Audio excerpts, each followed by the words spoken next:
Adrian, first to you. I'd love to hear what J.B. Pritzker and the mayor of Chicago's pushback is specifically. What exactly do they say would be better help, would be more effective in combating crime, period, in Chicago? So I'll start with your first question, Katie. Over the weekend, we heard from Illinois Governor J.B. Pritzker as well as Mayor Brandon Johnson, both of them saying, yes, they will welcome help, just not this type of help. They're saying they do not need troops to help combat crime, instead pointing to funding that has been cut. Mayor Brandon Johnson has said multiple times, restore the funding that was in place to help with projects like crime prevention. That is one thing both the mayor and the governor agree on. And just moments ago, this block was shut off. We're in downtown Chicago. You couldn't even walk along the street or up and down the sidewalk because there were so many people here taking part in a rally they dubbed as Workers Over Billionaires. I spoke with the organizers and many just everyday people who showed up here who say they do not want billionaires to determine the path of this country. Here's some more of my conversation with two people who were here for that rally. Take a listen.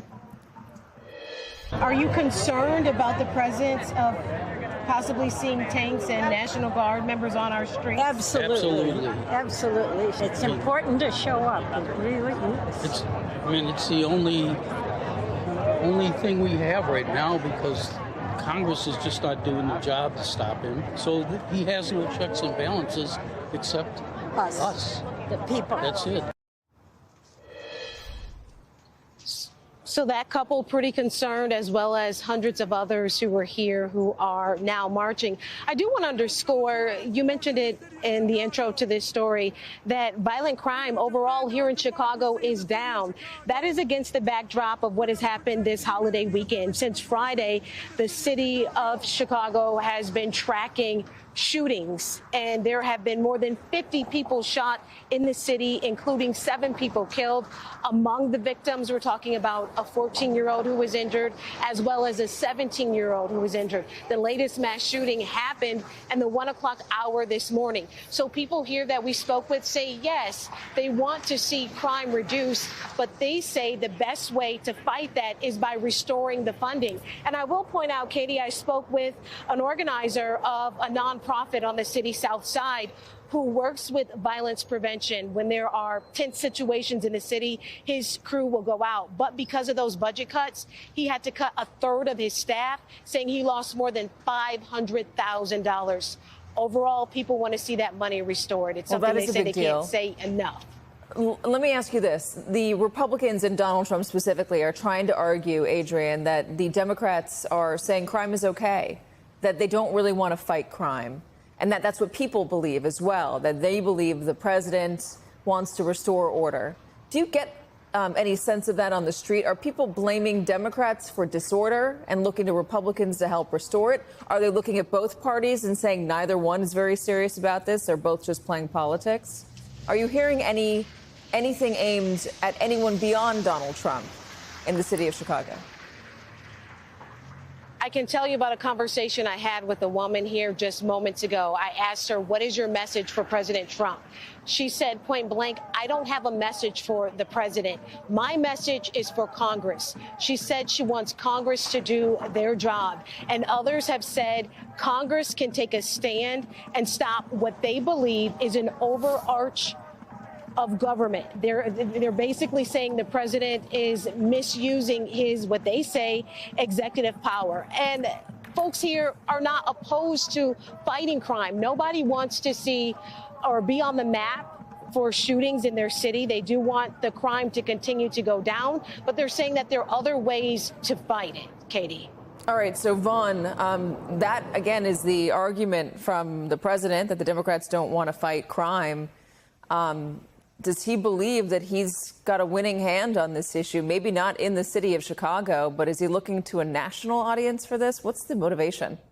Right, and he found a partner, a quasi-partner, you could say, in Mayor Muriel Bowser here of Washington, D.C., whose hands were effectively tied in terms of her cooperation, but just last week suggesting publicly that the federal law enforcement did help address crime here locally. But of course, that does not negate the other concerns that the D.C. mayor raised publicly, including that was the mere presence of National Guard figures and military vehicles on the streets of Washington, D.C., masked individuals, including from ICE and other federal law enforcement agencies that were not quite clear on the streets of Washington, D.C., and what impact that has at a city community level.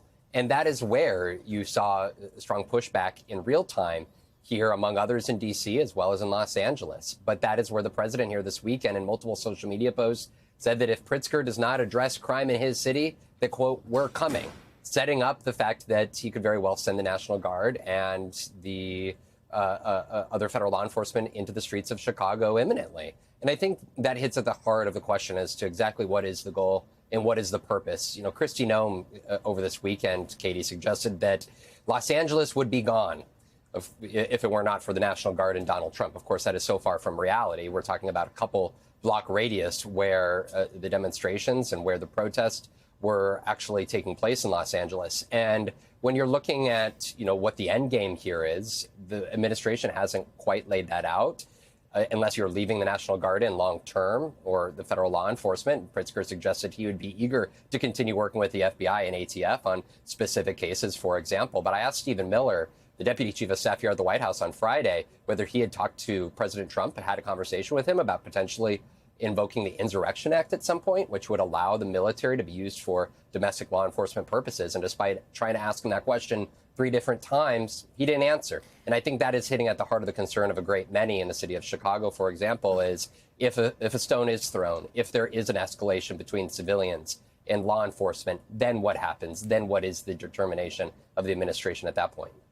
Yeah, let me ask you about a little bit more on the politics of it. I think you laid out L.A. and Chicago really well. I'm going to put up on our screen a list of the most violent U.S. cities, and a number of them are in red states. St. Louis, Missouri, red state. Detroit, Michigan, red recently, you know. Louisiana, right. Monroe, Louisiana, red. New Orleans, Louisiana, red. Alexandria, Louisiana, red. Memphis, Tennessee, red. Cleveland, Ohio, red.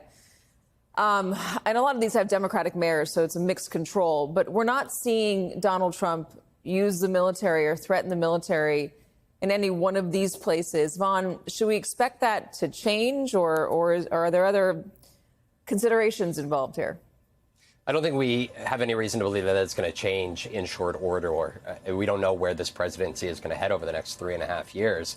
Instead, we have seen him take on Baltimore, calling it a hellhole effectively. And, of course, the crime stats in Baltimore and that city's journey over the last 3 decades doesn't reflect that either.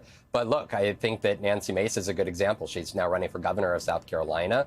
And, well, there's not a South Carolina city specifically on that top 10 list. She was asked about sending in the National Guard, and she hedged on her commitment to an openness to sending in troops into the streets of some of these more Republican cities. The same thing with Speaker Mike Johnson, who hails from Louisiana.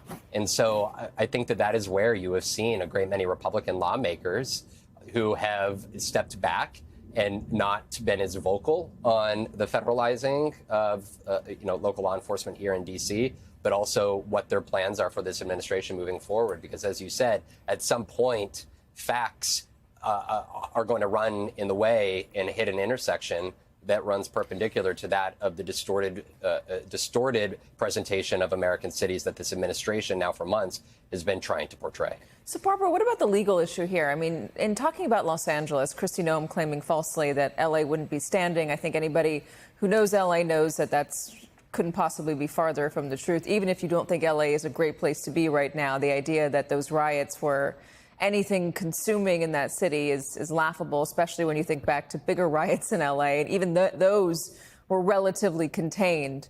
I'm thinking about the L.A. riots specifically, or even the Watts riots. Legally speaking, though, Donald Trump ran into some issues in California, in Los Angeles. Is he going to run into those same issues in Chicago or anywhere else? Yes, Katie, I think it is likely that he will. You'll note that he hasn't actually done anything just yet in Chicago and these other cities, and it may be that his lawyers are searching for some authority to allow him to do that. He can't simply send the National Guard into various cities In Los Angeles, he relied on an authority that allows him to quell a rebellion. And even there, he got some pushback from the courts that said, question his authority and whether there was a rebellion taking place in L.A. or whether it was simply protesters that could be handled by the local police. In Washington, D.C., he used a different authority that creates a very special and unique situation with the city that serves as the seat of our federal government. And so that gave him some authority to act there. But in other cities, in the absence of some sort of rebellion or insurrection, he can't simply call up the National Guard to enforce ordinary criminal laws. That's a violation of the Posse Comitatus Act, which says that we leave law enforcement to local police departments and not to the military. So I don't think he can go into these cities unless there is some sort of insurrection. Now, of course, by baiting the public, by sending a strong show of force by ICE agents who do have the right to be anywhere they might be able to enforce immigration laws, they might ignite and escalate tensions such that there is some sort of rebellion or insurrection that can justify the use of force. So I worry that he's baiting cities into creating some sort of social unrest so that he can send troops in to affect them. But make no mistake, this is gamesmanship by Donald Trump. I worked as U.S. Attorney in Detroit and Flint and other cities that have violent crime challenges. And I learned that surges of police might have a short-term successful effect or zero tolerance programs. But to really change and make the meaningful changes that we're seeing today in a number of American cities, you have to attack the root causes of violent crime. That's poverty. If Donald Trump really wanted to do that, he would not have canceled the grants that were going out to community groups to reduce crime in April. And so this, to me, is a show of force. It is a political tactic designed to show that he's tough on crime and to bait Democrats into opposing him so that he can portray them as soft on crime.